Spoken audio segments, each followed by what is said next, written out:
semiconductor yang dibuat di sini, mungkin end product dia bukan di sini. Di US dan sebagainya, di tempat lain.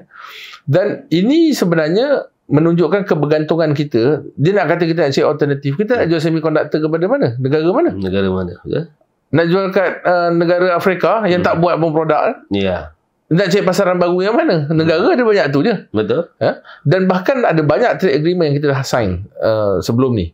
Termasuk juga dengan kalau Datuk ingat CPTPP yang sebelum ni kita sign 2 tahun lepas, yang telah pun get into effect. Apa kesannya sekarang? This is a trade crisis. Ini krisis trade antara krisis dua negara besar. Dua negara besar, tapi dua gajah dia bergaduh. Macam Mas Abu sebut lah, elephant fight elephant. Grass suffer. Grass suffer. Oh, ramai yang sindik. Oh, ramai yang sindik. Oh, ramai yang sindik. Oh, ramai yang sindik. Ramai yang sindik. Ramai yang sindik. Oh, ramai yang sindik. Ramai yang sindik. Ramai yang sindik.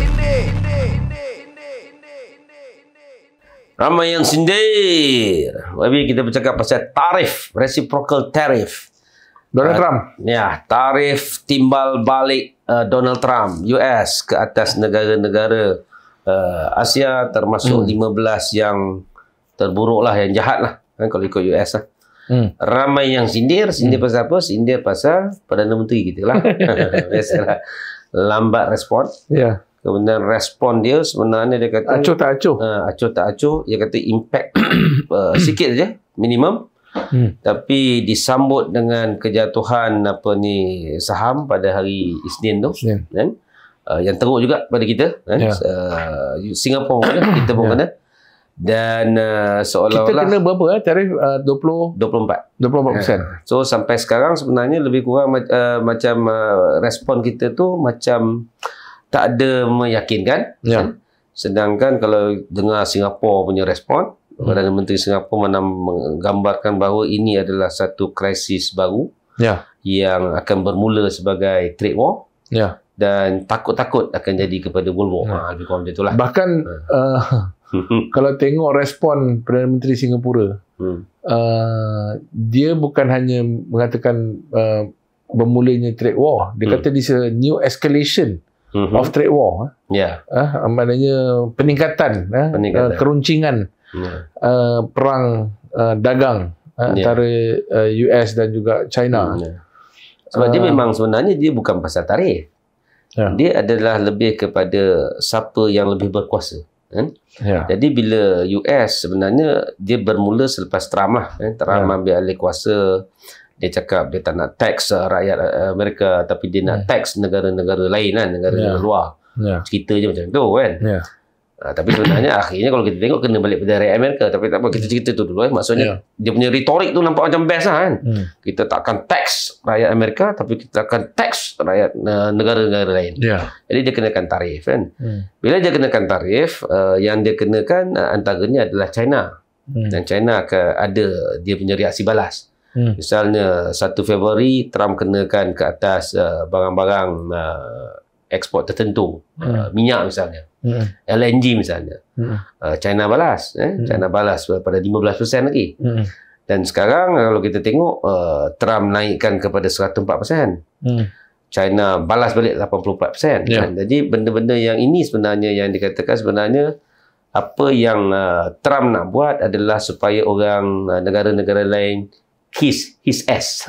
Itu kenyataan dia. Dia bahkan sebenarnya kalau kita tengok Trump dalam retorik kempen dia tu, termasuk untuk bila umum penaikan tarif ni, pengenalan tarif reciprocal ni, antara hujah paling besar yang diguna adalah to protect jobs, to create back jobs in the US, dan juga untuk protect market US. In a way betul. Sebab bila dia naikkan tarif itu, nampaknya seolah-olah dia akan menyebabkan ada setengah barang yang diimport masuk ke dalam US bertambah mahal. Jadi ideanya adalah untuk protect capital market dalam apa ni, peniaga-peniaga dalam US. Tapi betulkah itu yang berlaku? Ini dia punya isu. Ini antara saya dalam bila study pasal isu reciprocal tariff ni, sebelum ni pun dah pernah buat. Ada, tetapi tak semua item dan tidaklah spesifik kepada negara-negara itu. Ada satu laporan yang saya tengok di Wall Street Journal, yang mana mereka membuat perbandingan bila tarif yang tinggi dikenakan kepada apa ni kita panggil washing machine ni. Washing machine. Yang diimport masuk, mesin basuh yang diimport masuk ke US. Apa yang berlaku, jenama seperti LG, Samsung apa semua, harganya jadi meningkat lah. Sebab exporter dia tak nak absorb cost. The tax tu dia pass down balik kepada consumer. Importers di US pass down balik cost kepada orang consumer di US. Harga naik untuk brand seperti LG, Samsung dan sebagainya yang datang daripada luar. Tetapi apa yang berlaku adalah bila local producer, GE dan sebagainya yang produce same juga washing machine, harga mereka juga naik. Diikut sebab dia tengok yang tu naik. Dan apa yang berlaku, betul memang ada efek yang mana Americans atau orang Amerika mula berpindah kepada local brand mereka. Maka demand untuk local brand mereka meningkat, supply tak cukup, maka mereka naik harga. Tapi bergantung juga sebab ada setengah-setengah parts yang dibuat masih dibuat di luar Amerika juga. Jadi tarif tu terkena juga. Jadi untuk kata bahawa dia protect ke apa semua, bahkan sebenarnya apa yang berlaku adalah betul memang ada peningkatan penjualan daripada manufacturer di US. Tetapi the cost estimation yang dibuat oleh Wall Street Journal, cost yang terpaksa ditanggung, ini washing machine terpaksa ditanggung oleh consumer di US pada ketika itu almost 1.5 billion US dollar. Logik. Sebab kalau ikut sebenarnya yang akan bayar tarif ni adalah importers. Pengimport yang tak akan absorb. Dia tak akan absorb. Dia akan pass down kepada retailers. Dan retailers pula margin dia kadang-kadang tak besar. At least washing machine mungkinlah besar sikit kan. Tapi kalaulah katalah peniaga-peniaga yang margin dia cuma 30%. Tapi impose tarif adalah 25%. Dia tak akan absorb.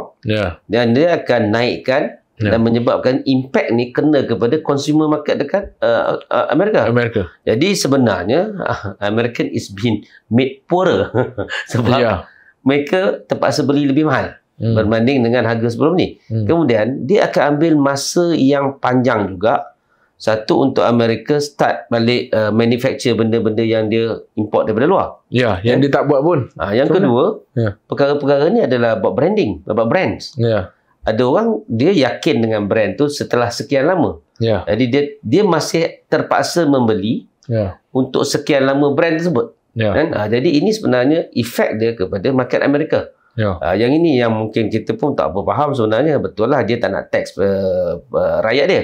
Tapi akhirnya apabila kurangkan margin, maksudnya orang Amerika kurang pendapatan. Maksudnya tax berkurang untuk Amerika. Kalau dia dia turunkan pendapatan, dia tingkatkan harga. Maksud tax yang dikenakan atas goods, atas barangan pun juga akan meningkat. Maksudnya rakyat je tetap dicukai. Jadi sekarang ni untuk kita, terutamanya Malaysia, dalam konteks Malaysia, one of our biggest trading partner adalah US. Salah satunya. Antara yang tinggi pun. Memang banyak barang kita ekspor ke Amerika. Semiconductor, elektronik. Kita antara, bahkan waktu COVID kalau perasan, kita berjaya untuk increase kita punya export value kita, kerana ketika itu ada high demand untuk semiconductors dan juga all these electronics punya item yang mana being produced here, dihasilkan di sini dan dieksport keluar. Dan ketika bila China dikenakan tarif yang tinggi sebelum ini pun, banyak daripada perusahaan China ini berpindah ke Malaysia supaya mereka dapat hasilkan di Malaysia dan dapat dieksport ke US. Kerana dan kerana atas alasan kita dah ada trade agreement yang telah kita tangani dengan US sebelum ni, yang membolehkan kita ekspor dalam kos yang rendah, tidaklah tarif yang tinggi. Dan bila pengumuman yang dibuat oleh Trump secara spesifik menyebut tentang Malaysia, dia sebut negara-negara Vietnam, Cambodia, Indonesia, the Singapore, termasuk Malaysia. Kerana kalau kita tengok the way Trump fikir, Donald Trump fikir adalah siapa yang ada trade surplus dengan US, yang ni kita kena tax, kita kena bagi reciprocal tariff, supaya mereka ni juga kononnya bawa masuk barang dan sebagainya. Akhirnya mereka terpaksa set up dia punya plan dekat dalam US supaya mereka boleh continue lah. Itu antara kononnya strategi jangka panjang Trump lah, dalam isu tarif reciprocal ni. Yang kita risau untuk ini krisis. This is a trade crisis. Ini krisis trade antara dua negara besar. Dua negara besar, tapi dua gajah bergaduh. Macam Mak Sabu sebutlah, elephant fight elephant. Grass suffer. Jadi sebenarnya kita dalam menuju ke arah krisis. Tetapi melihat kepada respon daripada Perdana Menteri PMX saya tengoklah dia keluar statement, tiba-tiba dia pun nak keluar ucapan. Saya pun cubalah baca, dan bukanlah baca, saya tengoklah apa yang dia nak, national address dia tu. Hanya sebut tentang kita tak boleh bergantung pada satu negara, kita nak cari pasaran lain. Ialah dalam dia pergi round seluruh negara ni, berapa pasaran yang dia dah buka? 44 juta setahun. Yang dia dah pergi round bawa balik berbilion-bilion ni. Lala tarik subsidi berbilion-bilion. Bila kita tengok balik investment report yang dikeluarkan oleh MITI sendiri dan sebagainya, tak menggambarkan, tidak proportionate dengan apa yang telah disebut oleh Perdana Menteri. Actually lebih teruk daripada zaman endemik dan pandemik. Dan sebab tu ini meresahkan. Dalam keadaan Perdana Menteri hanya sebut kita akan cari alternatif lain. Orang bukan nak cerita alternatif lain, orang cerita ni berapa bulan ni nak kena tarif dah. Yang saya nampak sebenarnya dia tak faham kesan. Sebab tu bila kita bandingkan, siapa brief dia? Inilah siapa dia punya penasihat ekonomi, Nuriza kan? Saya tak pasti. Kalau itu memang malah YB sendiri tahulah, YB jaga kawasan dia kan. Jadi isu dia faham lah sebenarnya impact. Sebab bila kita compare kan kenyataan dia berbanding dengan kenyataan Perdana Menteri Singapura, kita nampak kontras yang besar. Perdana Menteri Singapura menggambarkan bahawa ini krisis yang besar. Dia bukan dia bukan dalam masa terdekat ni kita akan nampak daripada segi dia penurunan daripada segi GDP ekspor, kan? Dia juga akan nampak daripada segi gangguan terhadap perjanjian perdagangan antarabangsa, FTA, WTO sebelum ni. Dan akhirnya dia kata, kalau kata tak dikawal, dia akan mengakibatkan World War. Maksudnya perang yang fizikal, senjata. Tapi bila tengok respon daripada PMX, seolah-olah benda ni macam ringan, tak ada impact sangat kepada Malaysia. Adakah, lepas tu dia cakap pula ASEAN perlu bersama, tapi respon ASEAN pula the next day kita tengok Cambodia dengan Vietnam terus turunkan tarif reciprocal terhadap US kan. Tak menggambarkan PMX faham sebenarnya apa yang berlaku, akan berlaku dalam masa 3 bulan.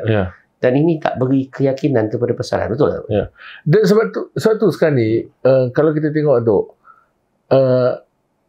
kalau kita banding sekarang dengan mungkin 100 tahun yang lepas dunia sekarang lebih interconnected dan lebih kompleks.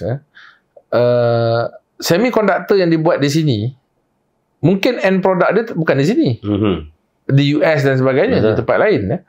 Dan ini sebenarnya menunjukkan kebergantungan kita. Dia nak kata kita nak cari alternatif, kita nak jual semiconductor kepada mana? Negara mana? Nak jual kat negara Afrika yang tak buat pun produk. Nak cari pasaran baru yang mana? Negara ada banyak tu je. Betul. Dan bahkan ada banyak trade agreement yang kita dah sign sebelum ni. Termasuk juga dengan kalau Datuk ingat CPTPP yang sebelum ni kita sign 2 tahun lepas, yang telah pun get into effect. Apa kesannya sekarang? Bila dengan ada reciprocal tariff ini, kalau tak dulu kita boleh ada free flow of product. Maknanya kita produk-produk kita yang hasil di Malaysia, kita boleh ekspor ke negara-negara anggota CPTPP ni tanpa kerisauan apa. Bukanlah risau, maknanya dengan kos yang agak affordable. Terjamin ya. Now kesannya kalau kita tengok kenyataan atau apa yang dikeluarkan oleh media sehari dua ni, di Malaysia saja kita ada 600,000 pekerja yang terlibat dengan industri yang memang heavily dependent on market di US. Kilang-kilang, manufacturing dan sebagainya. 660,000 ya. Dan Datuk ambil contoh lah, kita ada banyak semiconductors players yang ada di Malaysia sekarang. Mereka ni dah ada expansion plan. Kalau dengan reciprocal tariff ni, dia punya cost untuk produce lebih tinggi di sini, kerana bila dia bawa masuk balik dia kena tariff, kena tax dan sebagainya. Datuk rasa dia orang continue ke dia punya expansion plan? Dia kena ubah. Dia akan ubah. Sebab itu Singapura punya kenyataan tu lebih masuk akal. Sebab dia upset the whole thing. Dia upset the whole agreement yang sebelum-sebelum ni. Dia upset the flow kan. So kalau ikut PM Lawrence Wong sebut, apa yang Donald Trump lakukan ini adalah in reverse of the system that they've created. Betul. Setelah sekian lama dah stable kan. Betul. Dan macam Datuk sebutlah, dia akan menyebabkan the escalation of trade war ini yang berlaku adalah US kenakan tarif, China pun umum. Itu China, belum lagi negara-negara lain. Betul. Belum lagi Russia, belum lagi BRICS kan. Negara BRICS tak ambil jauh lah. Vietnam, Indonesia. Tapi Vietnam dah turun. Dia turunkan lah sebab dia tinggi pun sebenarnya. Dia kiss the ass. So jadi benda-benda ni memang akan memberi kesan bukan hanya ekonomi, tetapi juga dari segi geopolitik. Dan kalau tadi Datuk sebutlah tentang apa yang berlaku sebelum ni, mungkin saya boleh olah sikit atau kupas sikit. Kalau kita go back in 1929, ketika berlakunya Great Depression, itu antara salah satu faktor yang menyebabkan Great Depression itu adalah bila US mengenakan tarif. Almost similar, reciprocal tariff kepada negara-negara lain, kerana memang berlaku trade war pada ketika itu, yang sehingga menyebabkan akhirnya manufacturing terpaksa lay off pekerja, kos meningkat, consumer tak dapat nak spend atau dia nak beli barang, sehingga akhirnya, dan ini efek dia, kita cerita semiconductor, kita tak cerita makanan, tak cerita banyak lagi benda tu, list dia banyak, goes on. Dan ini akan dan apa yang berlaku pada Great Depression pada ketika itu, bibit-bibitnya ada sekarang. I mean, kalau new boss, sejarah mungkin berulang lah kan. Tapi kalau Mark Twain sebut, history might not repeat but it rhymes. Maknanya benda tu, bibit-bibit tu ada. Sama. So Great Depression, apa yang berlaku adalah, apa yang lead kepada Great Depression selepas itu, krisis ekonomi dunia, orang susah nak makan, rakyat lapar, hilang pekerjaan, bank collapse, duit jatuh, tak ada value. 20 tahun lah lebih kurang selepas itu, yang berlaku adalah Perang Dunia Kedua. Betul. Itu yang Singapura sebut. Dan yang kita tengok sekarang, saya rasa kena tengok juga, sebab apabila Vietnam dan Cambodia respon, kita mesti tak respon Kalau kita tengok, yang kena kepada Cambodia adalah lebih kurang 49%. Kan? Yang dikenakan oleh US kan? Dan Vietnam 46%. Kita 24 kan? Dan satu, PM kata nak cari market baru. Berapa cepat perkara ni boleh berlaku? 3 bulan, 6 bulan kan? Tentu dia akan ada jejas kepada ekspor dan juga pengeluaran di sini. Yang kedua, kita kena tengok rakan negara-negara yang selama ini menjadi saingan kepada kita. Bila Vietnam respon, dia ada 46%. Dia respon, dia turunkan. Kalau kata dia adalah saingan kepada kita, dan kita ada kena adjust. Filipin 17% saja US kenakan. Singapura 10% saja. Negara yang paling hampir dengan kita yang ada keadaan geografi lebih kurang macam kita, Indonesia, 30%. Kita tak tahu macam mana mereka respon. Kalau mereka respon dan mereka adalah negara kompetitor kepada kita dalam perkara-perkara tertentu, tentu akan ada kesan yang besar terhadap Malaysia. Ini PM ambil kira tak semua ni. Satu, kalau tengok respon PM dalam dia punya national address, dalam ucapan dia baru ni dalam TV, sangat general. Sangat acuh tak acuh lah. Tu yang menakutkan pasaran. Kita akan memantau rapat. Sebab saya tak tahu sama ada PM sedar atau tak sedar. Benda ni betul lah. Trump umum di Washington DC, di US, jauh kan. Tetapi sebenarnya efek dia akan sampai ke dapur rumah orang kampung kita. Almost automatic sebenarnya.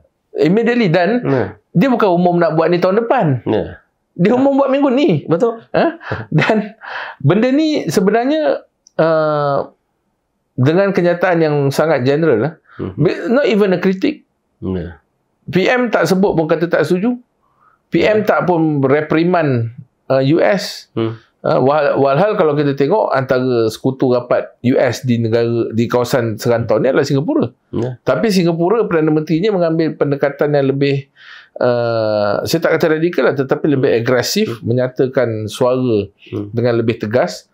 Bahkan saya tengok tadi kenyataan daripada Tengku Zafrul. Dia sebut bahawa sekarang ni kita akan plan yang kependeknya adalah untuk mengumpulkan ASEAN untuk memberi respon. Bila ASEAN dah respon dah, dua negara ASEAN dah respon. Kita chairman ASEAN sekarang. Tapi orang tak dengar cakap kita. Sebab tu orang sindir. Pertama, orang sindir daripada segi duta kita ke Amerika, kan? Dah 2 bulan tak ada siapa, kan? Maksudnya daripada situ ada kegagalan diplomasi dengan US. Yang kedua, dia masih tak dapat call. Itulah, dia memang tak dapat. Walaupun dia tambah belian 30 campur 30 kapal terbang Boeing, dekat berapa bilion tu, 25 ke 30 bilion juga tu, pun masih tak dapat call. Dan sekarang bila ada tarif ni, Malaysia kena. Dan kita tak nampak sebenarnya apa tindakan immediate yang dia buat. Kritik satulah, taklah, kan. Dan respon yang meyakinkan pasaran tak nampak. Dan sebagai pengurusi negara ASEAN, malangnya dah 2 negara dah bagi tahu akan turunkan tarif terhadap US. Ini sebenarnya sepatutnya kalau kata, cuba imagine Datuk bayangkan, kalau Perdana Menteri kita cakap, PMX cakap sebagai pengurusi ASEAN, dia boleh gather semua negara ASEAN yang terlibat ni, baik Indonesia, Vietnam, Singapura. Bahkan Singapura boleh menjadi sidekick yang bagus untuk PMX. Untuk collectively menyatakan apa kedudukan ASEAN. Segera. Sebab kalau kita hanya bercakap sebagai Malaysia, bercakap sebagai Singapura, bercakap sebagai Vietnam, kita kecil di mata US. Setuju. Tetapi kalau kita kolektif sebagai ASEAN menyatakan pendirian kita dengan kita punya market value yang besar dan juga consumer population kita yang besar sebagai ASEAN, saya rasa ianya akan memberi tekanan kepada Trump. Sepatutnya.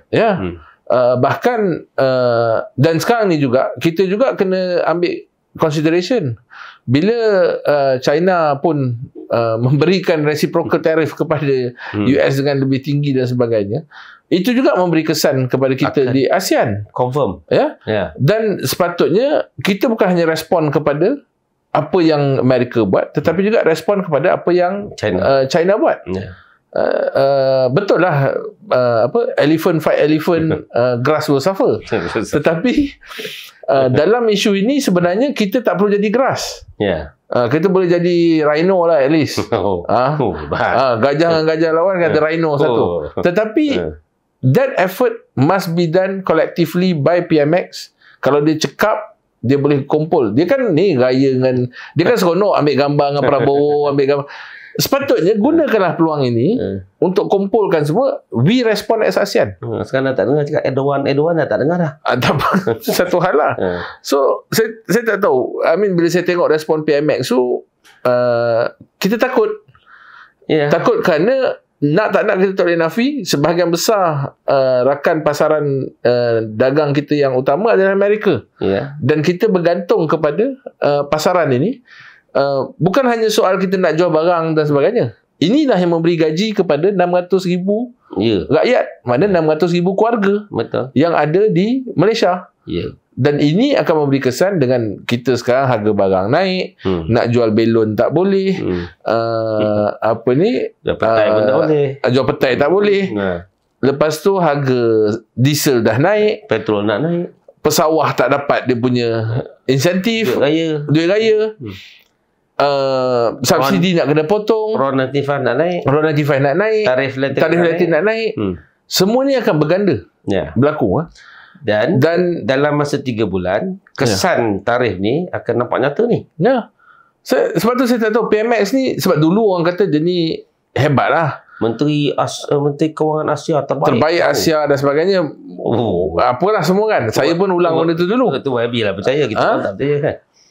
Cuma maksud saya PMX sekarang, Abang Belon tak respon, Putra Height respon pun lemah, tarif US pun lambat dan tak nampak macam tak ada strategi macam mana nak selesaikan benda ni. Kepimpinan di ASEAN pun nampak tak meyakinkan. Saya ingat PMX elok letak jawatannya.